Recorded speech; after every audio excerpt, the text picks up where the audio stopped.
and welcome to the JCN Clinic podcast show. I'm Jessica. And I'm Carissa. And today we are talking about when healthy eating goes too far. It's a very controversial title. I'm kind of loving it. It's one of those ones. I was going to say, it feels like it needs like a drum roll, like one of those, all those like horror theme things at the start. When healthy eating goes too far. Drum roll. Ding, ding, ding. Yeah, it's a little bit catchy, isn't it? It's a bit of one of those ones you see pop up in your feed or on a podcast. And you're like, ooh, what does that mean? I brought this up with Carissa this week because number one, it's something that we deal with a lot in the clinic, and we'll be talking a lot about that. Number two, though, there was something in the news this week that Damien actually filled me in on because, to be honest, guys, I am so hopeless at keeping up to date with the news. There's only so much your brain, and I know Chris is the same, like when you're working with clients and this kind of space, it's like all your attention goes into thinking about nutrition and the science, and then it's like there could have been a war breakout in another country and you just find out through a secondary person. Yeah, I am actually, it's apart from social media, I don't have any normal TV. Like I haven't done for about 6 years now. So for anything that's like news related or mainstream, I don't have a lot of idea what happens. Sometimes that's why when you said to me, oh, Damien saw it on the news, I'm like, well, that makes sense. Well, I've got no idea about it. Yeah, right. So, exactly. Yeah. Exactly. I used to be really good. I go in and out of it. Maybe, you know what?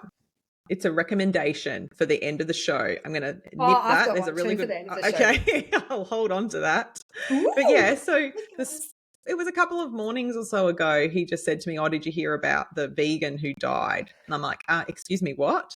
So yeah, there was. And when I had a quick look before at her pictures, I was like, oh, I remember seeing her on socials. She was a raw vegan food influencer who died of starvation / malnutrition. Plenty of warnings over the years from doctors about where she was at and the dangers, but she actually died it was in the news this week, so I'm gathering she died in the past week. I didn't actually look at the date of when, but we were talking about it, and it just made me think about this topic. I mean, that is the ultimate extreme, but Carissa and I see a lot of the in-between. Of course, the less extreme, that is the most extreme outcome. But it definitely warrants a bit of a revisit because we have talked about this in other podcasts, and I think we did one quite a while ago on a similar vein, but we definitely want to chat a little bit more about some of the reasons we see behind this. And we also want to touch on something we talked about with Steve. I can't get used to calling him Steve-O. Sorry, Steve-O from ATP, in regard to fear-mongering. So that kind of flows nicely into this. It's going to be a little bit meaty. I'm kind of looking forward to it. I think it is going to be, well, we'll just see, because as usual, we've planned fuck all. We've just picked a topic and we're going to dive in. So maybe meaty, or we may just be shallow bitches and skim over the surface, but let's see where it takes us. Love it. So see where this Friday takes us.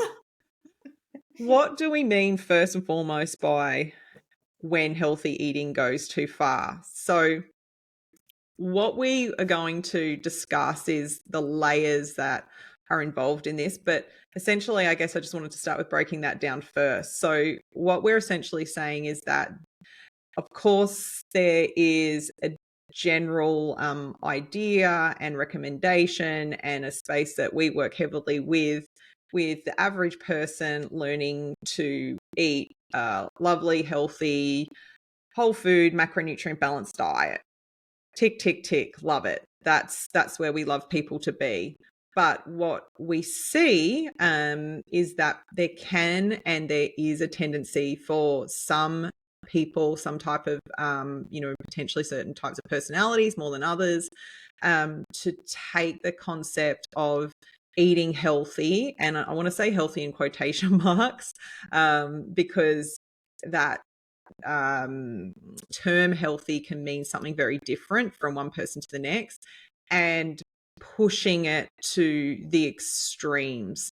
So that can look different in many ways depending on what that person deems healthy, and I think that's definitely an aspect that we want to get into. But I don't know, well, like, how do you see it, Rissy, as far as, like, if someone said to you, what do you mean when healthy eating goes too far? Like, how can you eat, healthy eating's good for you. How can you possibly do that in a bad way?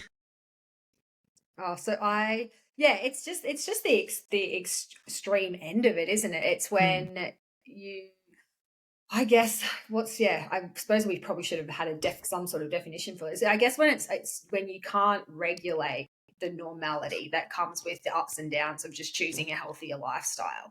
So when you're, obsessing over every little thing that goes into your mouth, when you're fanatical about your control issues around what you consume and how you choose to live your lifestyle, to the point that it causes you so much stress if you step outside of your control norm or your box of control, that is so stressful for you as an individual, that's actually a health concern itself. I guess that's probably the easiest way to sum it up. It definitely comes, mm, I feel like, with a subset, or as you mentioned, like a certain type of personality. Yeah. Like not mm, everyone, most people, I think, I feel like I'll use my client demographic. I feel like most of my client demographic, and I do think your vibe attracts your tribe, like 80/20ers, like, mm-hmm, where, we do as good as we can 80% of the time. And our good, definitely has differentiations apart from what,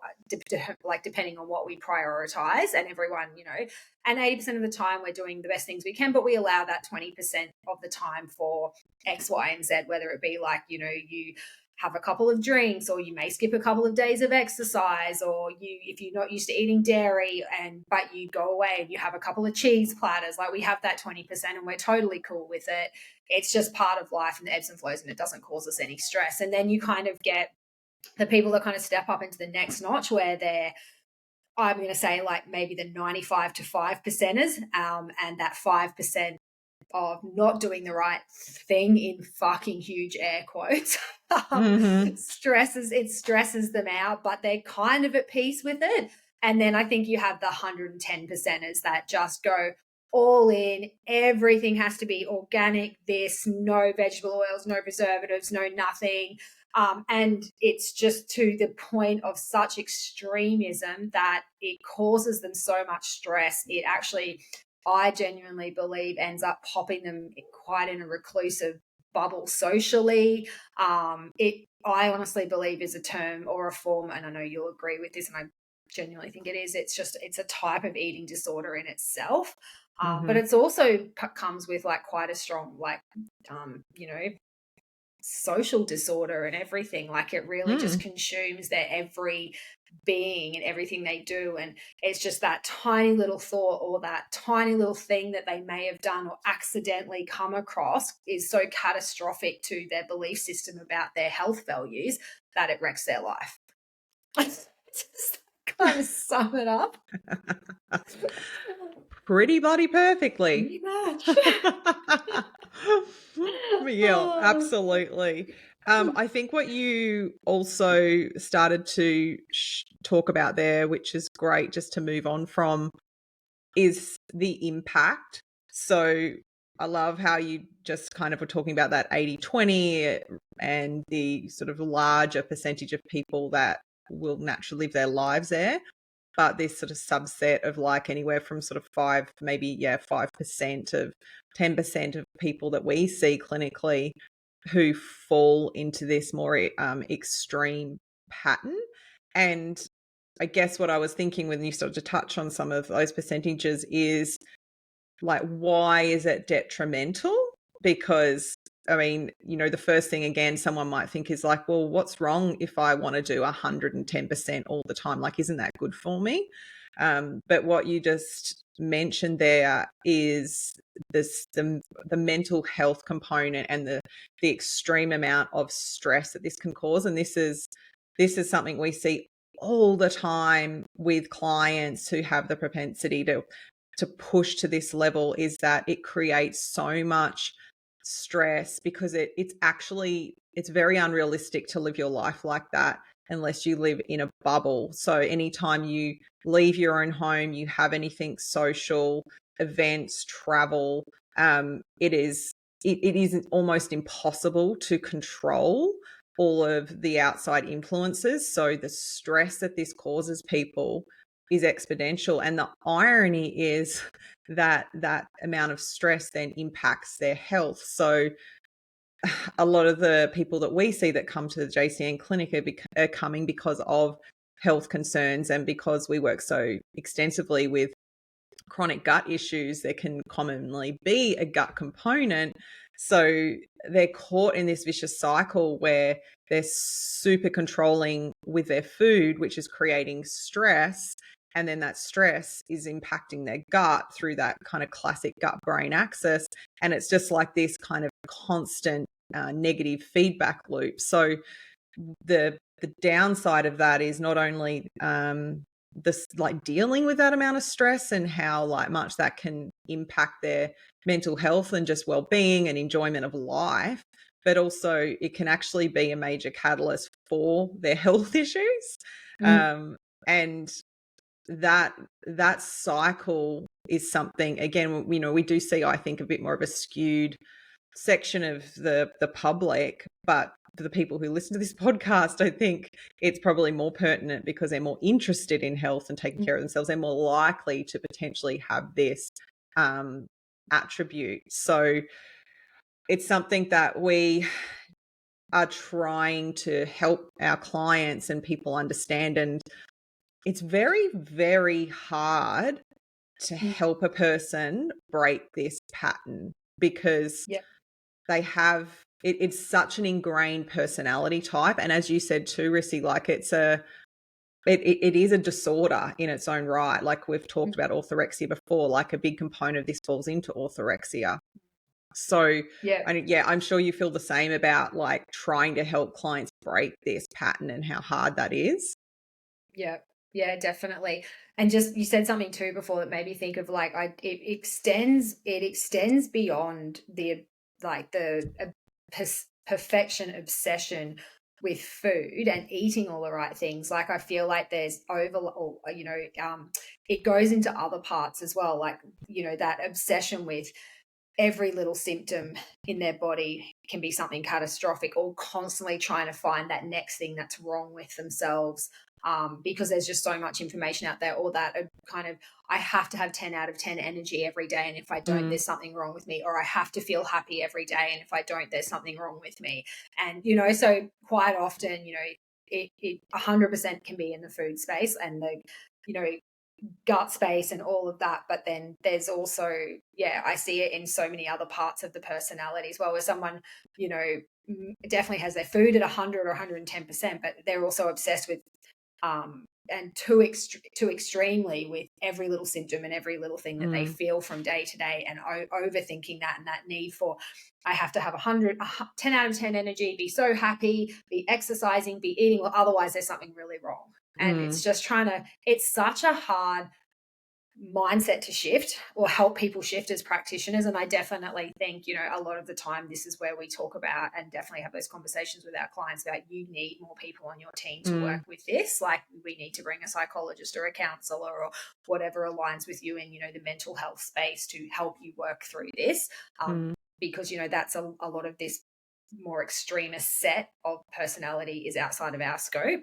We can definitely put our vibes into it and our feelers into it as well, and like work with the food and the gut component, explain to people what is expected and normal versus what actually is something to be concerned about. But it's tricky, and I think it's, and I know we're going to go into this, but so much of it is fed and influenced by the influx of information that people are exposed to on a day-to-day basis that just perpetuates it. I think even for a lot of people who sit in the 80-20 camp, like the majority of our clients and people that we chat with on social media, like they're even subject to it, like, you know, to a degree, when there's a big, you know, influx of, like, we can just use the collagen topic that we chatted over with Steve-O. Yeah. Because I think I didn't talk much in that podcast because my internet wasn't great, but when that collagen space unpacked, and there was a lot of, you know, influential people on social media saying that collagen was a waste of time, and if you're consuming it, you're wasting your money and maybe doing detrimental things to your health.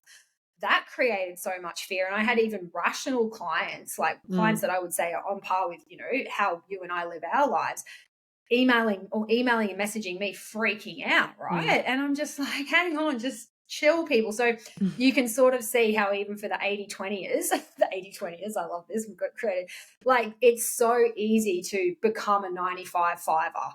And then, you know, if you stay inside that little bubble and go down too many rabbit holes, the 95-5 has become the 110%.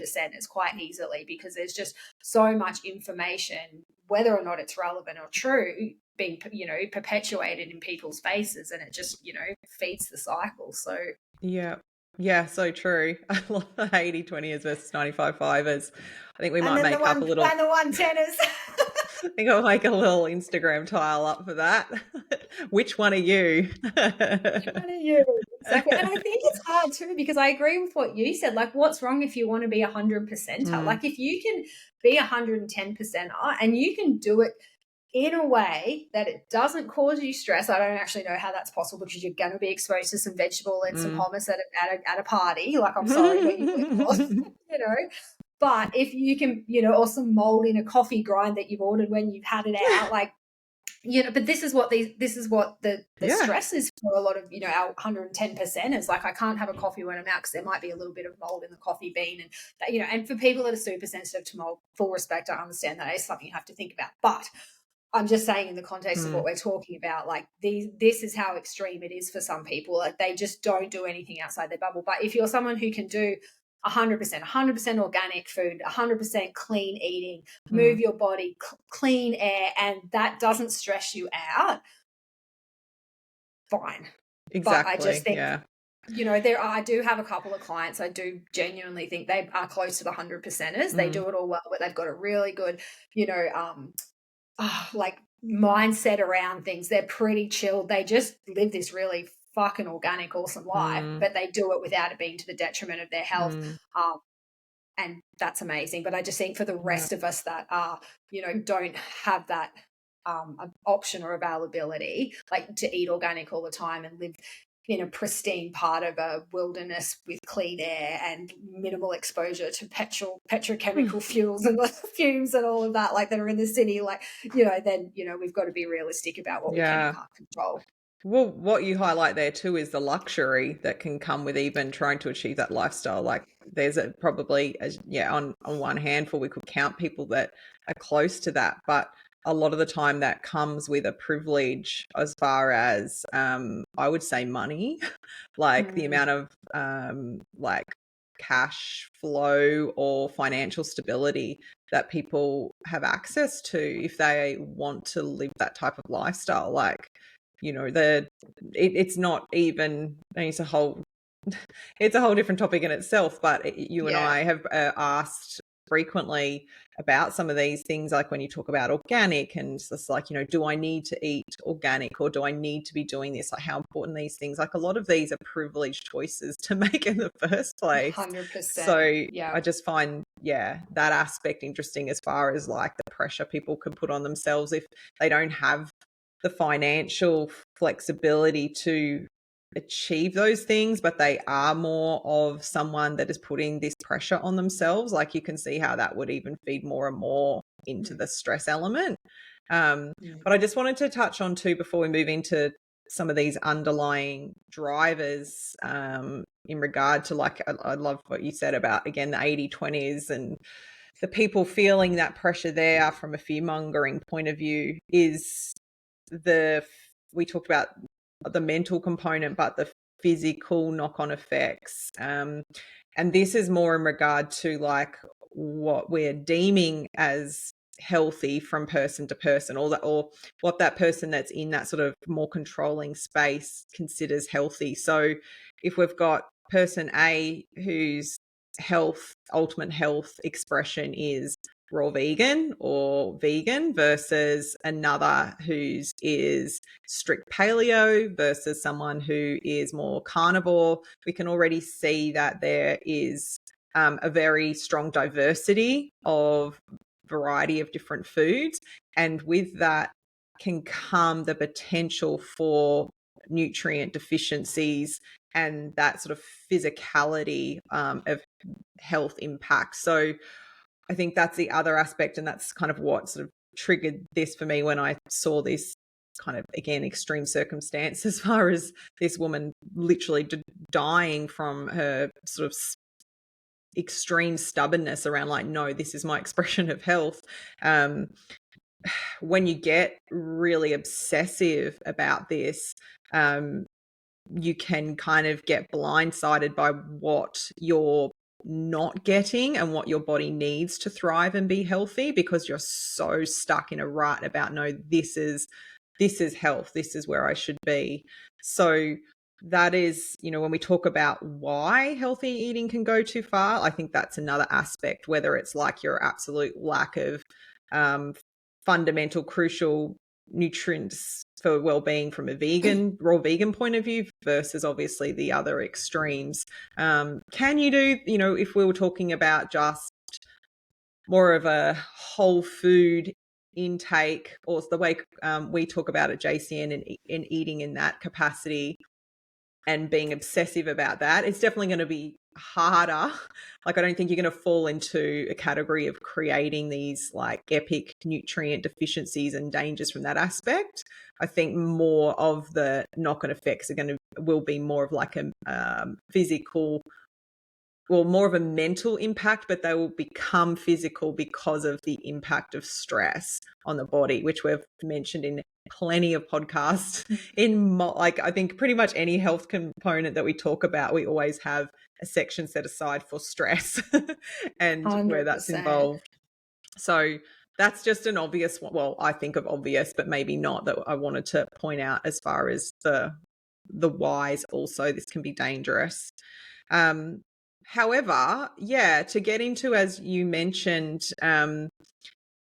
some of these more current drivers that we're seeing around this kind of concept, we call it fear mongering. So that term, in case some people again are like, oh, what do you mean? It's essentially creating, whether it's an influencer or something in the media, usually you'll see it more in social media, where there is something that's being said about in this kind of space of health and nutrition that is dangerous for your health. Like, if you're doing X, you're going to end up with Y, so you need to stop. So it's whatever that topic is, it is coming at it from a space of fear, and usually there's no nuances around it when it's presented. Like, there's no it depends, or if there's this happening, or if this is individualized for you, this might be different. It's very much like, no, X equals Y. And holy shit, we're seeing so much of this, which we touched on in our last podcast, but it does our head in. It really does. So you mentioned, and I've got a few things definitely that I wanted to discuss, but you mentioned in particular you had this recently, I think, in regard to oxalates with a client, no?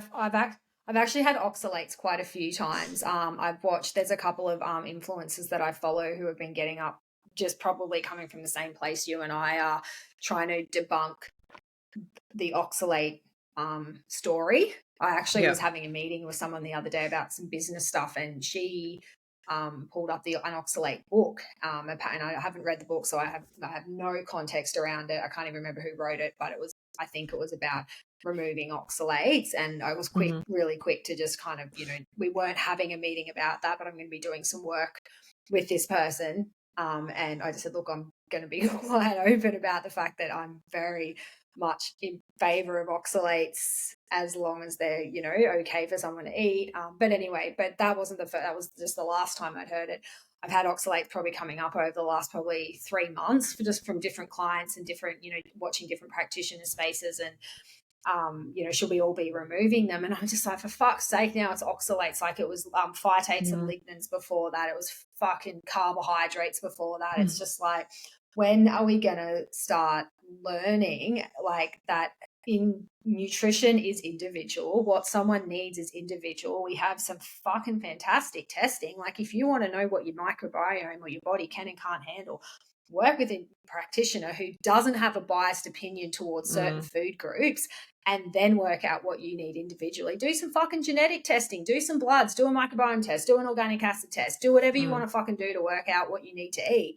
But stop I get so frustrated, I know you do, just with these blanket statements about the complete removal of total food groups based on something. And I think oxalates are probably copying a bit of limelight at the moment. So oxalates, for anyone who's not familiar with them, are just a chemical compound in food. Is it a chemical compound? Am I saying that right? Yeah. And they definitely can be associated with joint pain and kidney stones for sure. But there's so much that goes into understanding the metabolism and what oxalates actually do and how they interact at a microbiome level and interact more at a systemic level. But to go on a strict low oxalate diet, you remove a lot of, again, healthy whole foods to do this.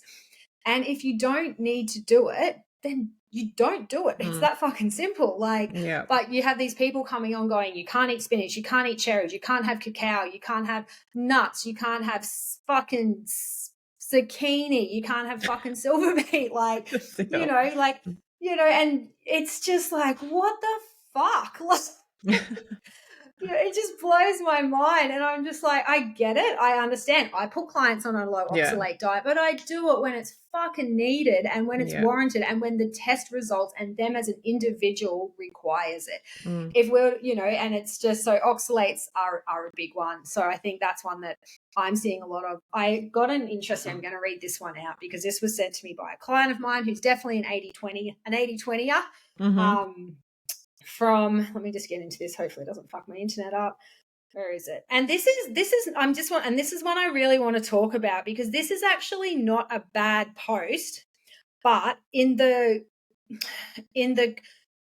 eyes of someone who doesn't know how to pull it apart, and I'm not saying she doesn't know how to pull it apart, she genuinely asked me, in the eyes of someone who doesn't know how to pull it apart properly and probably take it with the intent that it's meant, and I'm hoping this wasn't meant in such a bad way. It's just, again, you're completely taking apart, you know, a big dietary component for a lot of people. So this one was called Know Your Fruits. So the intent of the, hang on, is this the right one? Yeah, okay. I'll just read it out. All fruit contains active enzymes and fruit acids that react quickly with other food groups like dairy products, vegetables, grains, and meat, creating undigested metabolic waste. Apples contain malic acid, and the secondary acids include tartaric and fumaric acid.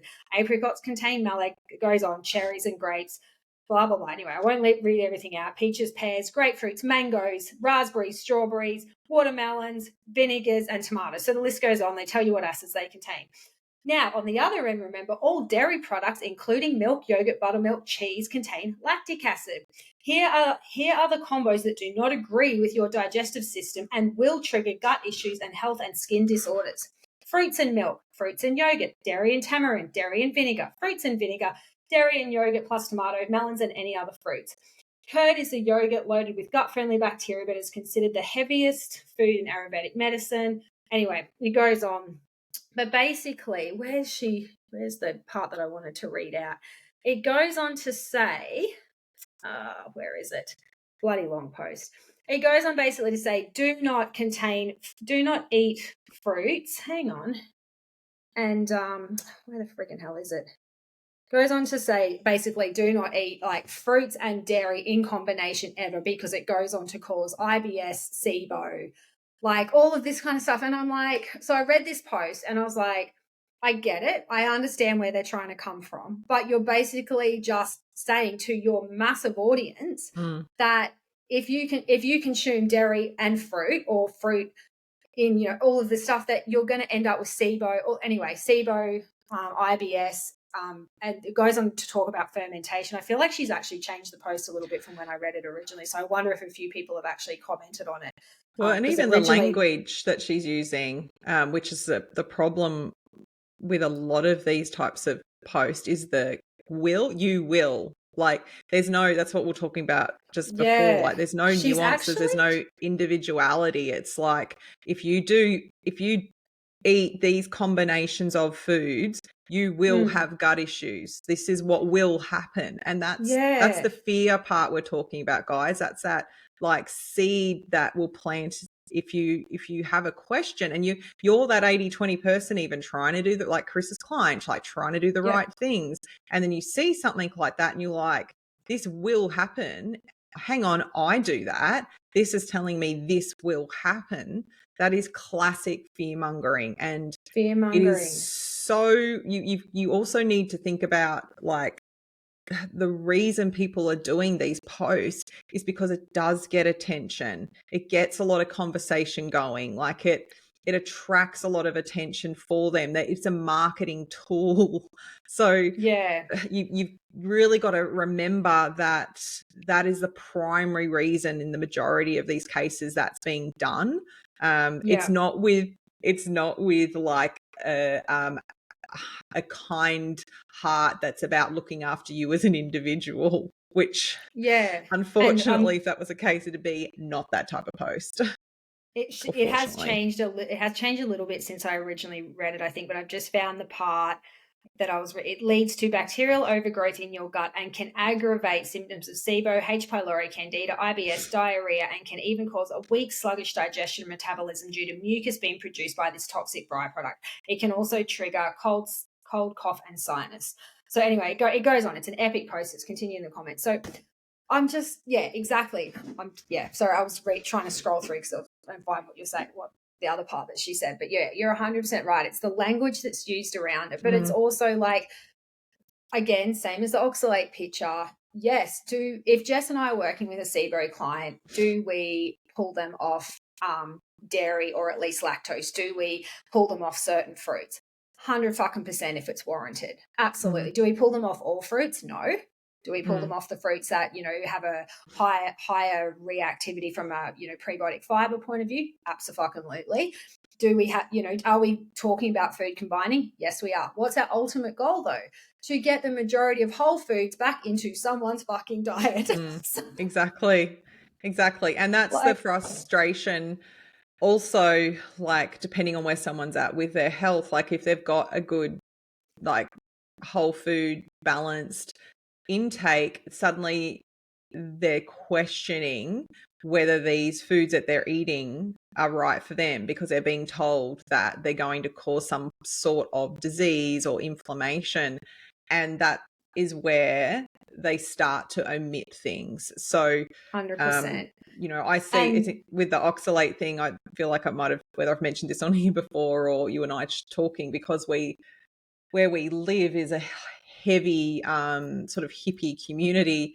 There's like online Facebook groups and so forth that people talk about the different local weeds and so forth that grow around here and what's in season and what you can grow. So, and I'm not on that, but Damien's on it, but he's always telling me about how someone will post about, say, some amaranth that's growing or some dandelion or whatever that's like being discussed, and there's always someone at some point that jumps on to the forum is just like, you can't eat that, it's poisonous, it's filled with oxalates.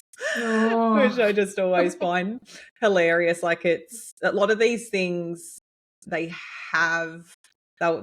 get like sort of rotational timelines. Like, oxalates have been around forever, obviously, you know, since I was first discovered, but like they'll kind of go through a process of being attacked, and then it'll settle down and move on to the next. So we've talked before about like how there was times when it was soy or it was other things. Fructose. So like oxalates are having that again. And for, yes, again, for certain types of individuals, there would be reasons, as Carissa said. But even for us, with the biased selection of the community that we see and treat, the people who we need to focus in on oxalates for are still a lesser percentage, just to even give more context to like how small that percentage of people are that need to be consumed and need to be concerned. And it's not a like these posts are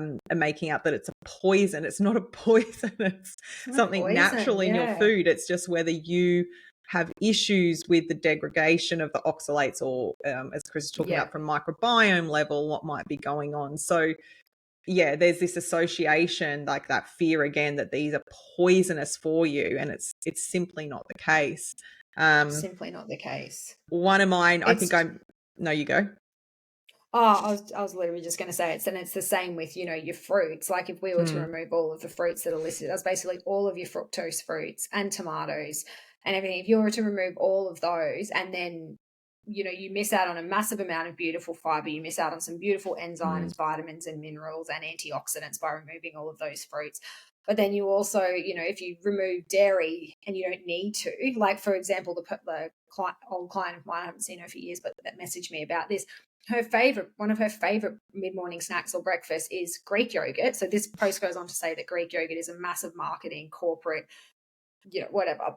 But one of her favorite breakfasts is this beautiful, fruit medley and Greek yogurt. So she's like, I'm oh good, so I can keep eating that. I'm like, of course you fucking can. Yeah, like, right. It's not causing you any digestive issues. Yeah. And that's, but if she didn't have you to reach out to, what would happen? This is again why we get so frustrated and we want to talk about this, is that there's a high chance that she would read that and go, that is bad for me, it's doing me harm, I'm going to stop eating that.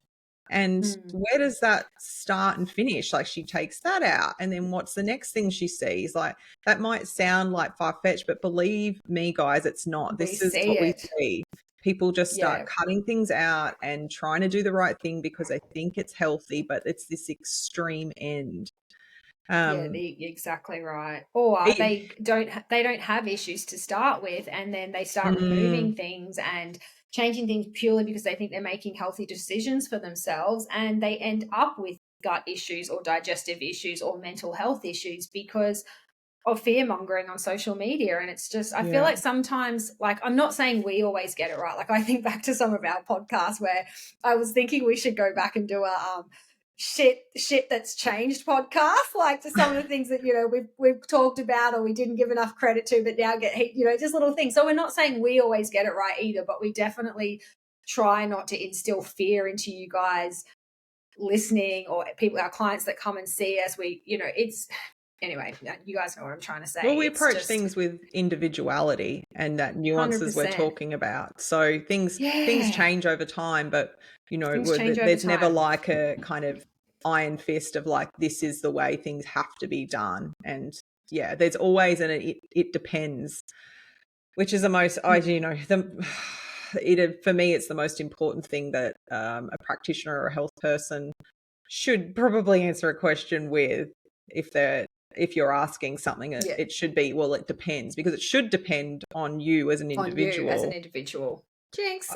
I love when we talked with Steve-O in our last podcast, we talked about, I won't go into it in detail again because we just covered it quite nicely, but we're talking about protein consumption and mTOR, and he was just like, if you decided that you wanted to avoid mTOR, you would die. Like, just like the like craziness of some of the fear mongering that happens, and again, just not understanding, like, again, I keep using the word, the nuances of like understanding what something is and what it does and how it works for you. I was just like, it's just it's so crazy when you break it down. But I was bringing up too, which I found while we were talking last podcast, a post that I had a client send to me, and I discussed this briefly. Again, I would say she's an 80-20 client, eats really well, but she had actually made a change based on this post. If you listen to the last podcast, you'll know what I mean. But basically, she was making her own almond milk and she had stopped making it. Like, my God, she's making her own almond milk. Like, how many people make their own almond milk? Jess, besides me. So this post says, and I'm not going to mention the practitioner's handle because I won't go there, but we don't name and shame. Easy health hack. Bin almond milk. Almonds naturally contain delicate fats called PUFAs, polyunsaturated fatty acids. True, they do. Almond milk requires heat treatment. These fats go rancid off under high heat. They damage our cells. Studies link them to cancer. That is the front page of the post. Fucking basically, hell. This is where, again, this information's being twisted. If you continue to scroll through, she's got it as a carousel. She talks more about how polyunsaturated fats turn toxic. They produce free radicals, which can damage cells and DNA, causing mutations. She talks, there's a little bit about seed oils, which is, that's different to what she's already said. So I'm going to ignore the seed oil part. But what she does do is she takes a picture of the heading of a article, like a research article. This is what we're talking about with Steve-O, which is about how polyunsaturated fats are susceptible to lipid perioxidation. So, guys, that means that they're susceptible to oxidative stress. And we know that oxidative stress can play a role in inflammation and potentially we see a link with increased oxidative stress and cancer and inflammatory disorders and insulin resistance. Like, there's this big list here. But what she has done is she has taken that potential cause and she has applied it to a whole natural food like almonds and said, if you consume almonds and you heat them, I'm going to even say even if you consume them, because I've seen other posts where she even talks about it being an issue even just to eat them. But even if you make your almond milk and you heat your almond milk, those fats will go off. They will be rancid. They will damage your cells and you will die of cancer. Are you fucking for real? That's the language she's using here. And I'm just being so upfront about the language of this post. And what pisses me off is that she's taken a study, which I'm fine. She's taken a study and she has manipulated it to suit her fear mongering. And this post has lots of comments on it. Interestingly, because my client follows me, she's commented. I can see her comments on it with a sad face saying how sad it is and that she needs to give away her morning coffee now. And did the author comment back? Oh, I haven't looked. I should look. Probably not. Yeah, look and see if she's actually commented back, because I'd be interested to see, like, people going, I'm going to give up my morning almond milk. Well, give her something to fucking replace it with then. It's just, it just is such, for me, a absolute prime example of this problem where things are skewed and we're taking someone who's trying to be healthy. No, she hasn't commented back at all. No.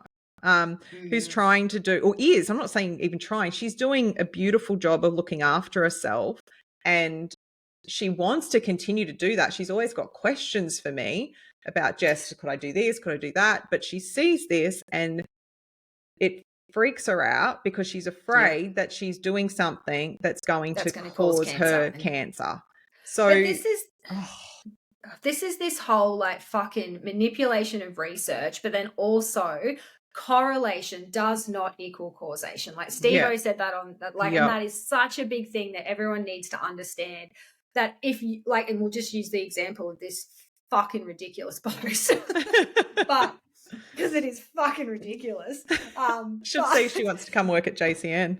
Just do a job with us. fucking lunatic. But like this is a perfect example of I'm like you don't need a stupid fucking research article like manipulated for anyone who understands what happens in the oxidization, process of heating fats. All fats Mm-hmm. oxidize when they're heated at certain temperatures. The temperatures vary depending on the fats.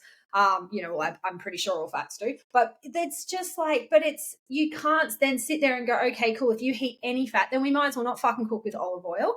Do you know what I mean? But we all know olive oil is stable up to a certain degree. Same with coconut oil. And then, it's just that whole, there's just so many things wrong with that post and several other things like that are going on at the moment. And it's just like, is she the person who has posted that, just out of curiosity?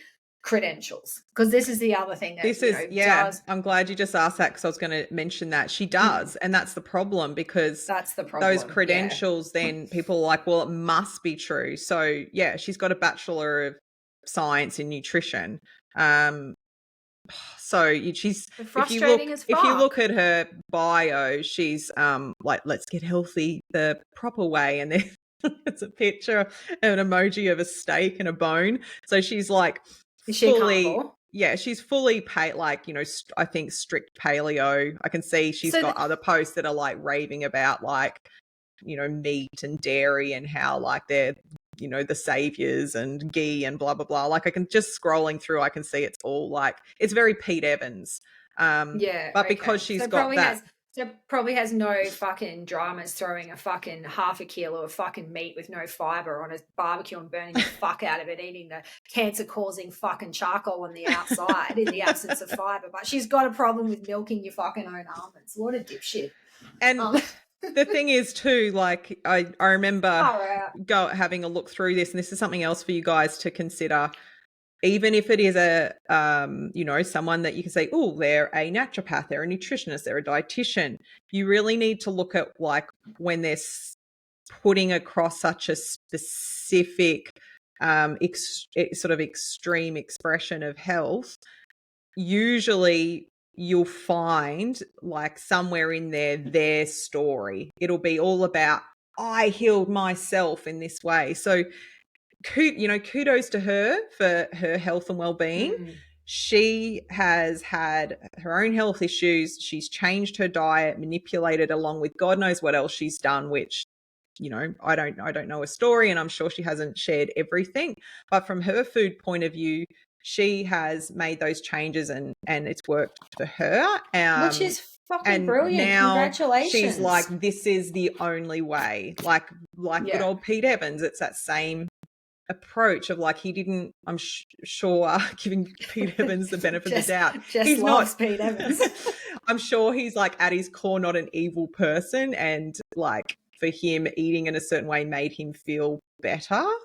But it doesn't mean that has to be applied to every single person to achieve health. So the way we've talked about this before, the way I eat is different to Carissa. The way we eat is different to our clients. There should be those nuances and differences. So it's another alarmist thing to look for if someone's like, this is how I healed myself, so therefore it is how you should heal yourself. Yeah, 100%. And again, I'm sure with whoever wrote this, I don't even know who it is. I'm sure with whoever wrote that, like at some stage you get into what we're doing for career choices with the intent that you want to help people. And I'm sure that underlying all of even that post, there's an intent to help people, but as a social media influencer, and a big one, and especially if you have credentials behind you and you're influencing people's health, you have a fucking responsibility. Like you just do, to just stop perpetuating this craziness that is going on at the moment. Like but the other side of it is, and I know we've talked about this and we won't go down this rabbit hole too much, but I saw a post from a gut health person that was doing sponsored posts on social media talking about the microbiome and utilizing some sort of testing. The testing wasn't even something I'd heard of, which was fucking interesting, for the gut. And that food, he literally said, food has nothing to do with the negative impacts to your gut microbiome. Stop looking at your foods and look at the microbiome. And he was trying to sell a type of testing. And I clicked into his thing, and he had like 500 followers and no credentials. And I'm like, why are you even doing sponsored posts, dude? But he's obviously got, you know, a product to sell. So, but it's just like, but this is how, you know, quickly it sucks people in. Like, even I was like, what are you fucking on about? There's going to be a lot of fucks in this. You have to do a big language warning on this one, Jess.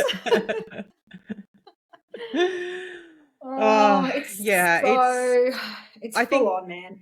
The thing is, too, like Carissa and I have both brought up two really good examples that are real life examples related to our clients, and that's just two that we can bring up now. Like, we could sit here all day talking about more Correct. that we see with clients, and we could both jump on our Instagram right now and scroll and find more and more and more. So what we want you to take from this is hopefully like the ability to look at what you're seeing and question it before you take it on. If something is coming at you from that aspect of fear, and remember, we talked about that kind of like classic X equals Y. If you do this, this will happen. Then I want you to be a little bit more skeptical and just think about it a little bit more. If you've got a practitioner you can reach out to, or you work with someone, obviously, as these clients have done, like, you can ask, or you can reach out to us. As Carissa said, we don't pretend to know everything, but we will give you an honest, more nuanced response.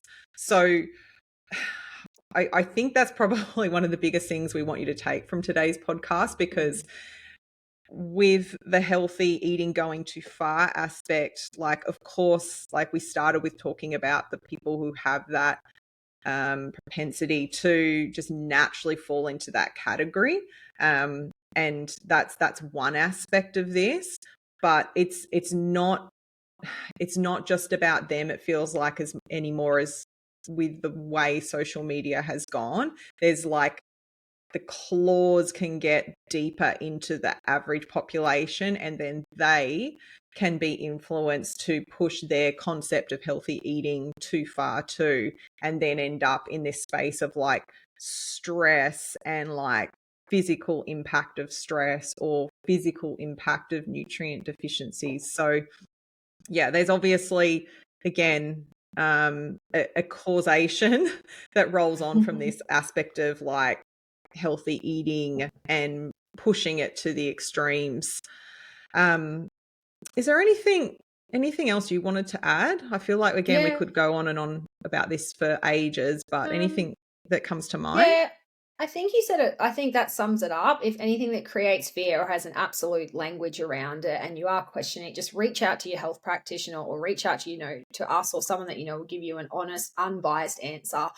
I think if anything's pushing you to remove an entire whole food group, or a bunch of whole foods based off whatever the reason is, again, just question that, even if there's not a correlation with something really detrimental, but they're like, don't eat this because it's bad for your health, and it's an entire food group that you're consuming and you believe to be healthy. Again, work out if it's right for you, if you're going to remove that. Like, I think gluten's a big one. We talk about that all the time on podcasts. Do you need to be gluten-free? Like, it's just, again, it's so individual. How gluten-free, what types of grains you need to consume, if you it's just anything like that. At the end of the day, undoubtedly and indisputably, the research sits at the moment in regards to the gut microbiome that diversity is key. So, you want to look at the types of fibers, fruits, vegetables, grains, legumes, all of that you're eating, and within what you're actually capable of tolerating and digesting with your microbiome potential, work within that space. The research irrefutably sits there at the moment. Like, we don't even have to, argue that. Like, that's where it sits. So anything that's telling you to remove whole food groups, especially in the plant-based, space, I think probably needs to be questioned. So just reach out to anyone. But diversity is key. Eat the fucking rainbow. Enjoy your whole foods. 80-20 rule. Peace.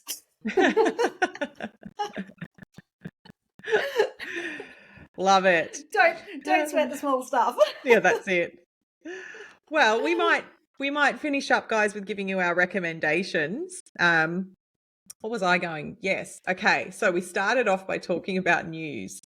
I kind of go dip in and out of this, but I find it really helpful as part of, you know what? Now I'm going to go and forget the name. So it's as part of the Mamma Mia network. They have this news podcast, but what it does is it takes the main headlines and it just condenses them down into like literally a couple of minutes. And then at the end, oh, there it is, the quickie. So it's called the quickie on the Mamma Mia podcast. It's dropped literally every morning, and then they have started doing one in the evening. So they get a morning and an evening news. So you can just listen to it for 2 to 3 minutes, get the main headlines. But then at the end of it, if you want, they'll take like a story that's trending and they'll do like an extra sort of 15-minute chat about it. I actually, through when COVID was like really full on, I listened to this all the time because it was kind of like my way of keeping in touch. But yeah, if you're someone like myself and Carissa who struggle to find the time, and you don't, like, I know for Damien, who'll like spend time just reading the news on his phone, like I don't have time for that. So I find this way of like quickly downloading news into my brain highly effective. And the cool thing about podcasts, as a lot of you might be doing right now, is you can do a bit of two and one action. So I can like have a shower and put the quickie on while I'm having a shower. It's like perfect. So that's my recommendation. Yeah, happy days. Happy days. I don't listen to any of the Mamma Mia stuff. Really? It's not my Wow. thing. I know it's crazy. It's just, again, individuality, Yeah, man. exactly. Yeah, I can't get into it. I've tried a few times because I know how much you love it, but any of their podcasts, I just can't. It's not my thing. Interesting. I did listen to them ages ago. I remember, I think they were doing the sealed section or something. Was that them or was that someone else? I don't know. That's not one that Can't I remember. remember. Maybe it wasn't called that. No. Anyway, but yeah, anything, I just don't know how I keep up with news. I think I'm like traumatized because I just have so many, I the conspiracy theorist in me has a lot to say about mainstream news.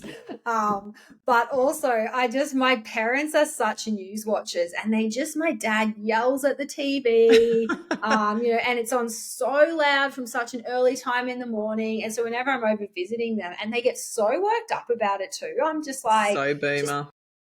so boomer, isn't it? Like, I'm just like, Yeah. dude, don't watch it. Like, if it upsets you this much, just don't watch it. They're like, oh God, what's happening with the world? Any dad, he'll yell about politics. He'll be eating his breakfast, watching it, chewing through his food, like just yelling at the TV about how the world's fucked and this person's fucked. Yeah. See where I get my rants from, though, right? Apple doesn't fall far from the tree. I just rant on podcasts instead of at the TV. Okay, my recommendation is a TV show this time. Ooh. Which I know you usually recommend. I actually told Steph about this yesterday. So I watched this week. I finished it. It's 7 episodes. Can't wait for season 2. It's on ABC iView and it is called Gold Diggers.